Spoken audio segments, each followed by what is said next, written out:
Hakika, hii hapa hadithi ya kusisimua ya Sam na Rose. Sam, kijana mcheshi na mwenye kipaji cha kuchora, alitoka katika familia duni iliyokuwa ikiishi katika mtaa wa mabati. Maisha yao yalikuwa ya taabu, lakini Sam hakuwahi kukata tamaa. Alifanya kazi za sulubu ili kusaidia familia yake na kulipia masomo yake. Rose, binti mrembo na mwenye akili, alitoka katika familia tajiri iliyokuwa ikiishi katika jumba la kifahari. Alikuwa na kila kitu alichotamani, lakini alihisi upweke na hakuwahi kupata furaha ya kweli. Siku moja Sam na Rose walikutana katika maonyesho ya sanaa. Sam alikuwa akionyesha picha zake na Rose alikuwa amevutiwa na kazi yake. Walipiga gumzo na kugundua kuwa wana mengi yanayofanana, licha ya tofauti zao za kijamii. Upendo wao ulianza kuchipuka na hivi karibuni walikuwa wapenzi. Walipenda kutumia muda wao pamoja, wakitembea kwenye bustani, wakizungumza kuhusu ndoto zao na kucheka pamoja.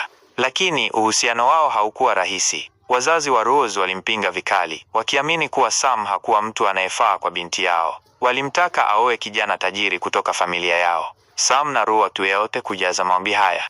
Hawakuruhusu vizuizi hivyo kuwazuia. Walipendana kwa dhati na walikuwa tayari kupigania uhusiano wao. Walikubaliana kukutana kwa siri na kuendelea kupendana. Siku moja wazazi wa Rose waligundua kuhusu uhusiano wao. Walimfungia Rose ndani ya nyumba na kumkataza kumwona Sam. Walimwambia kuwa ikiwa ataendelea kumwona Sam, watamfukuza kutoka kwenye familia yao.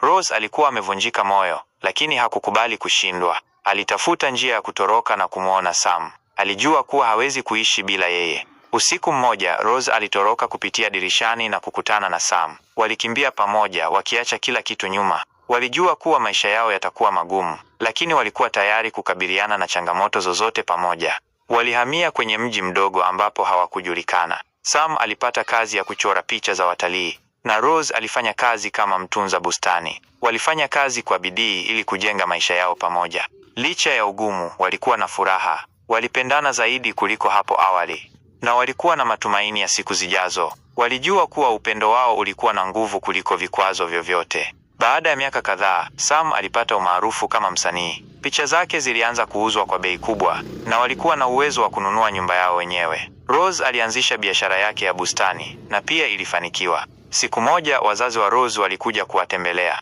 Walikuwa wamebadilisha mawazo yao kuhusu Sam na walikuwa tayari kumkubali kama mkwewe. Walitambua kuwa Sam alikuwa mtu mzuri na kwamba alimpenda Rose kwa dhati. Sam na Rose walifurahi sana kuona wazazi wa Rose. Walijua kuwa familia zao zote mbili zilikuwa zimekubali uhusiano wao. Walifunga ndoa na kuishi maisha ya furaha pamoja. Hadithi yao ilikuwa ushahidi wa nguvu ya upendo. Upendo wao ulikuwa na nguvu kuliko tofauti zao za kijamii na uliweza kushinda vizuizi vyovyote. Walifundisha kila mtu kuwa upendo wa kweli haujui mipaka.